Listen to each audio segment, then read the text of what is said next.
हमने जो पीसीओडी का ट्रीटमेंट है उसका पार्ट 1 इससे पहले वाले वीडियो में डिस्कस किया। जो 2 पॉइंट कवर करने हैं वो ओवुलेटरी डिसफंक्शन और इनफर्टिलिटी वाला जो ट्रीटमेंट है वो हम इस वीडियो में कवर कर रहे हैं। तो सबसे पहला या जो सेकंड नंबर का जो डिसफंक्शन होता है उसके अंदर वो होता है ओवुलेटरी डिसफंक्शन। ओवुलेटरी डिसफंक्शन जो होता है वो इसमें आपका पीरियड जो होते हैं ओलिगोमेनोरिक हो जाती है, एमेनोरिक हो जाती है, समटाइम्स लोग पोलीमेनोरिक भी हो सकती है। इसका जो फर्स्ट ट्रीटमेंट होता है this is the weight reduction.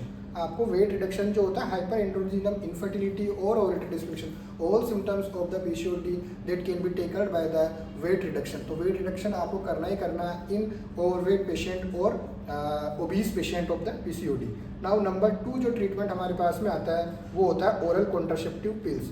Oral contraceptive pills जो होती है ये हमारे पेशेंट जो होता है उसके ओवुलेशन को रिस्टोर कर जाती है, जिससे उसके रेगुलराइजेशन ऑफ द पीरियड हो जाता है। पीरियड जैसे रेगुलराइजेशन होगा तो पेशेंट को सिम्टोमेटिक रिलीफ मिलेगा और ओवुलेशन होगा, और अगर वो कंसीव करने के लिए ट्राई कर रही है तो उसको इनफर्टिलिटी में भी हेल्प मिलेगी। नंबर 2 ये करता है, जैसा मैंने पहले बताया कि ये एलएच डिपेंडेंट जो एंड्रोजन सिक्रीशन होता है उसको भी ये रिड्यूस करता है और एंड्रोजन की बॉडी में जो कंसंट्रेशन होती है वो कम हो जाती है। इस वजह से हमारा जो हार्मोनल मिलीव होता है वो सेटल डाउन होता है और पेशेंट को पीरियड्स टाइम से आने लगते हैं। जो ड्रग ऑफ चॉइस या हम जो क्लिनिकल प्रैक्टिस में यूज़ कर रहे हैं वो ड्रोस्पेरिनोन जो होता है नेक्स्ट जनरेशन प्रोजेस्ट्रोन है, 3 मिलीग्राम की कंसंट्रेशन में आता है। इसके साथ में कॉम्बिनेशन आता है इथेनाइल एस्ट्राडायोल का 20 या 30 माइक्रोग्राम का जो पैकेज आता है वो आप कोई सा भी यूज़ कर सकते हैं। वंस अ डे इसका फ्रीक्वेंसी होती है। It should be given 21 days regularly for 3 to 6 cycle to regularize the periods in PCOD patient. Number 3 जिसको हम यूज़ कर रहे हैं रेगुलराइजेशन के लिए पीसीओडी की जो पैथोफिजियोलॉजी है उसको थोड़ा रिवर्स करने के लिए, ये होता है टेबलेट मायो इनोसिटोल और डी कायरो जो होता है उनका प्लस मायो इनोसिटोल का जो कॉम्बिनेशन होता है उस कॉम्बिनेशन को हम यूज़ कर रहे हैं twice a day for whole month, and it should be given around 3 to 6 month for the regular treatment of the PCOD patient.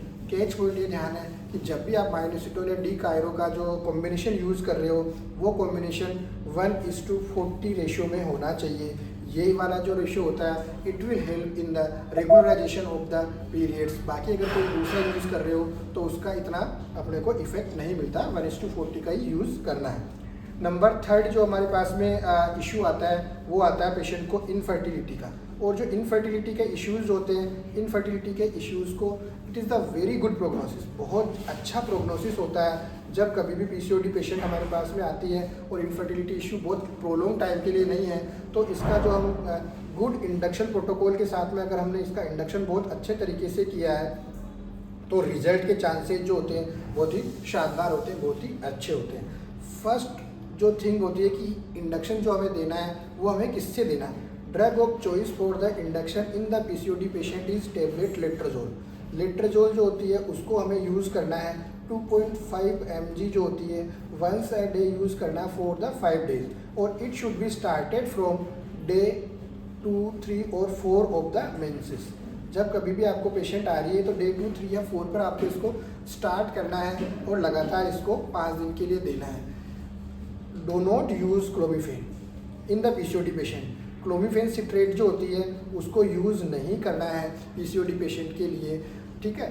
Now अब हमें ये देखना है कि लेट्रोजोल जो होता है वो डिपेंड करता है कि आपको हाउ टू यूज़ द लेट्रोल। लेट्रोजोल के अलग अलग जो बेसिक प्रोटोकॉल जो होता है वो 5 days के लिए होता है, लेकिन आप एक्सटेंडेड प्रोटोकॉल भी यूज कर सकते हैं। एक्सटेंडेड लेट्रोजोल प्रोटोकॉल उसमें क्या होता है कि हम 2.5 to 5 mg जो होती है ट्वाइस से देते हैं फॉर 7 days, और sometimes it will be given for the 10 days also.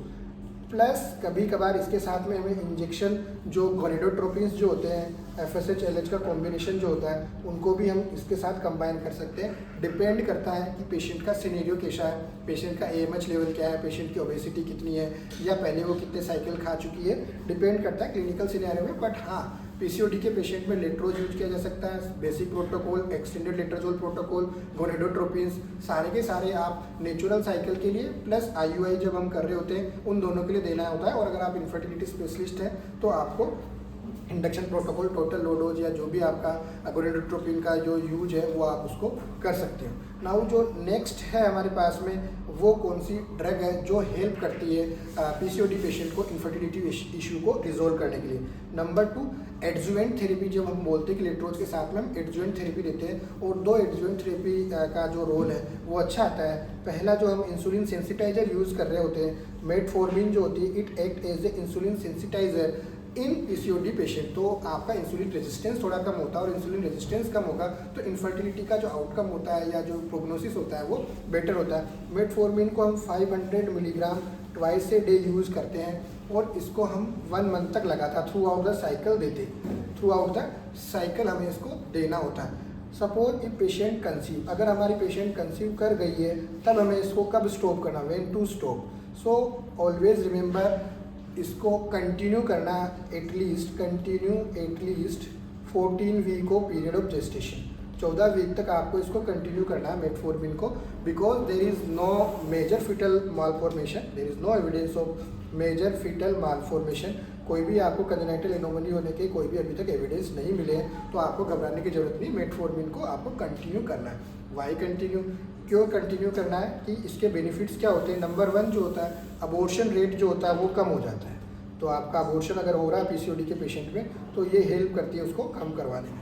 Number 2 prevention of the GDM, क्योंकि अगर आप प्री डायबिटिक्स हो या आपका इंसुलिन रेजिस्टेंस बढ़ा हुआ है तो प्रेगनेंसी में भी आपका इंसुलिन रेजिस्टेंस या बढ़ने की संभावना रहती है, तो मेटफॉर्मिन उसको कम करती है। इन 2 इश्यूज़ की वजह से हमें एटलीस्ट जो मेटफॉर्मिन होती है उसको 14 वीक तक देना जरूरी होता है। नंबर 3 जो हम यूज़ कर रहे होते हैं स्टीरॉइड्स को यूज़ करते हैं, और जो स्टीरॉइड्स होते हैं वो एंटी इन्फ्लामेटरी होते हैं। जो कभी PCOD is a chronic inflammatory disease, तो हमें ये ध्यान रखना होता है कि जो क्रोनिक इन्फ्लामेशन को कम करने के लिए हम स्टीरॉइड्स का यूज़ करते हैं। वाइजोलोन यूज़ कर सकते हो 10 mg में, या डेक्सोना जो होता है टेबलेट डेक्सामेथासोन 2 mg में आप इसको यूज कर सकते हो through out the cycle. 1 month के लिए हमें इसको देना होता है। बाकी आपको अलग उसके जो डिपेंड करता है कि आपका प्रोफाइल कैसा, उससे आप उसको एडवाइस करें, डाइट का एडवाइस करें, वेट रिडक्शन का एडवाइस करें, या अदर जो भी उसके लाइफस्टाइल मॉडिफिकेशन करना चाहते हैं वो आप कर सकते हैं। तो ये आपका बेसिकली मोटा मोटा ये चीज़ हो गई है कि आपके जो सिम्टम्स आते हैं उनको आपको पीसीओडी में कैसे आपको टेकल करना है। Now, any questions regarding treatment of the PCOD in thin PCOS or the obese PCOS, you can ask in the comment box. I will try to answer each and every questions. Thank you so much.